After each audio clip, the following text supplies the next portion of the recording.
Olá pessoal, nós vamos aqui ver rapidinho como é que vocês vão estar montando o projeto de iniciação científica de vocês, certo?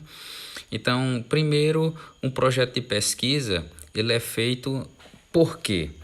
Porque é através dele que a gente consegue mostrar a nossa organização dentro do projeto, certo?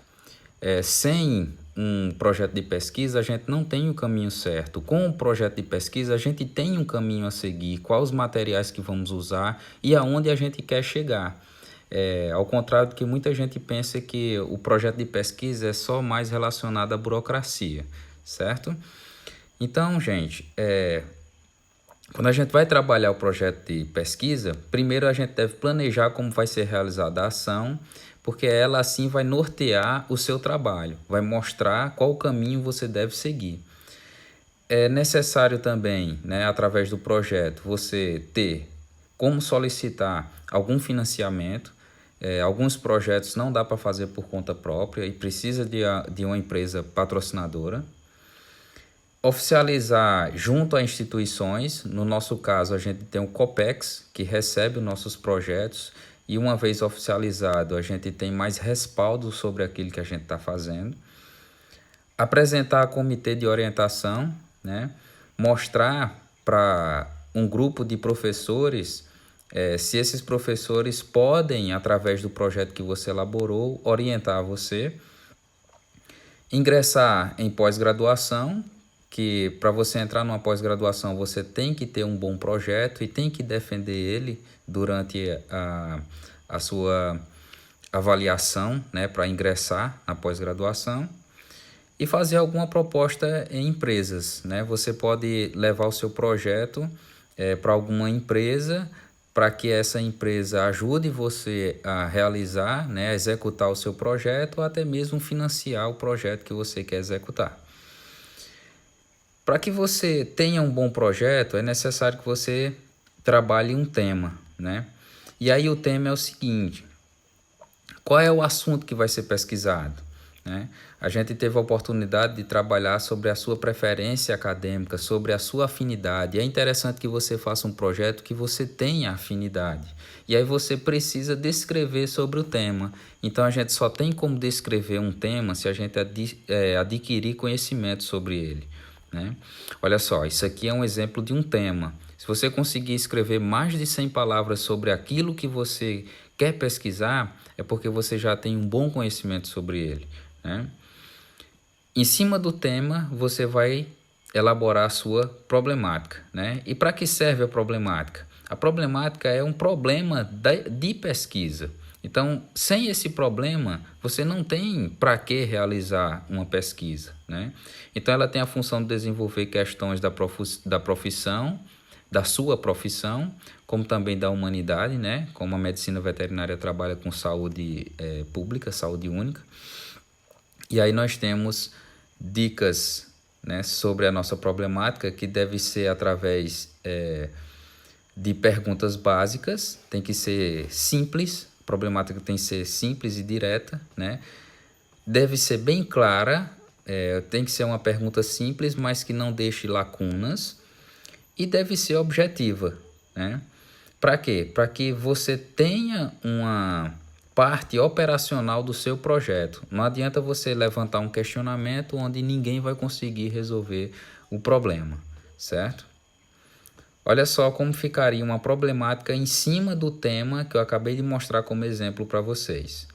Poderia ser dessa forma: a falta de conhecimento sobre a exigência hídrica do capim-búfio interfere na produtividade dessa planta.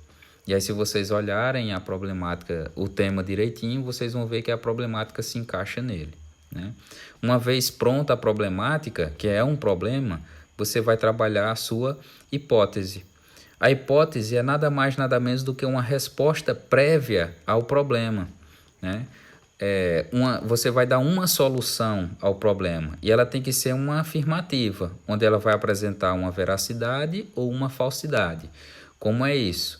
Se você tem uma resposta para o seu problema, você vai executar o projeto e aí, se depois que você executar o projeto, a hipótese que você criou foi resolutiva para o seu problema, então ela é aceita, ela tem veracidade.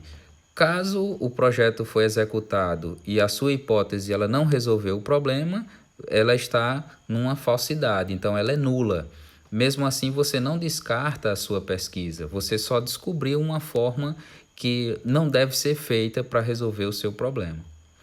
Então, para ter a sua hipótese, você precisa trabalhar algumas características, como, por exemplo, as hipóteses elas podem ser casuísticas.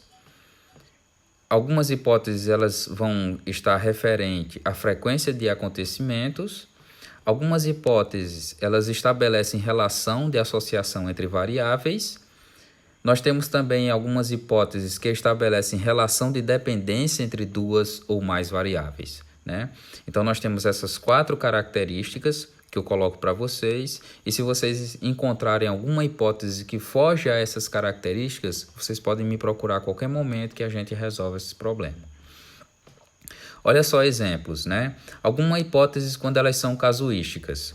Então, em cima daquele tema e da problemática que a gente criou, né, nesse exemplo aqui, nós podemos criar esse tipo de hipótese. O capim-búfalo tem origem indiana e não africana.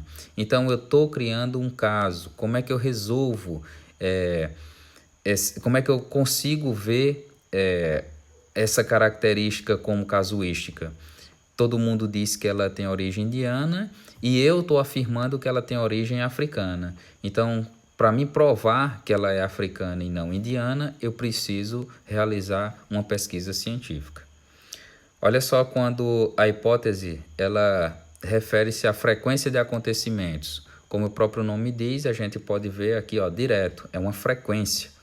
No semiárido brasileiro, o cultivo do capim-búfalo corresponde a 5% da área cultivada. Então, eu estou dando uma frequência de 5% da área cultivada para o capim-búfalo, né?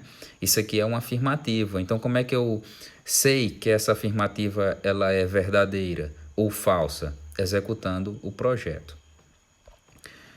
Outra característica é quando a gente diz que algumas hipóteses estabelecem relação de associação entre variáveis, ou seja, eu vou estabelecer uma associação de uma variável com outra. Então, eu estou colocando aqui como exemplo, o capim-búfalo apresenta maior digestibilidade em relação ao Brachiaria decumbens. Então, eu estou dizendo que o búfalo tem maior digestibilidade do que o Brachiaria. E assim eu estou fazendo uma associação de relação entre as variáveis. Quais são as variáveis? Em cima da digestibilidade, nós temos a variável capim-búfalo e Brachiaria decumbens. Por último, nós temos algumas hipóteses, elas estabelecem relação de dependência entre duas ou mais variáveis. Como é que funciona? O capim-búfalo irrigado apresenta melhores índices de proteína e extrato etéreo em relação ao capim andropogon. Então, nós temos o capim-búfalo, ele irrigado, ele vai estar sendo comparado ao capim andropogon, aonde? Nos índices de proteína e de gordura, de extrato etéreo, né? Então, a gente está vendo duas ou mais, né, variáveis, dependência entre duas ou mais variáveis.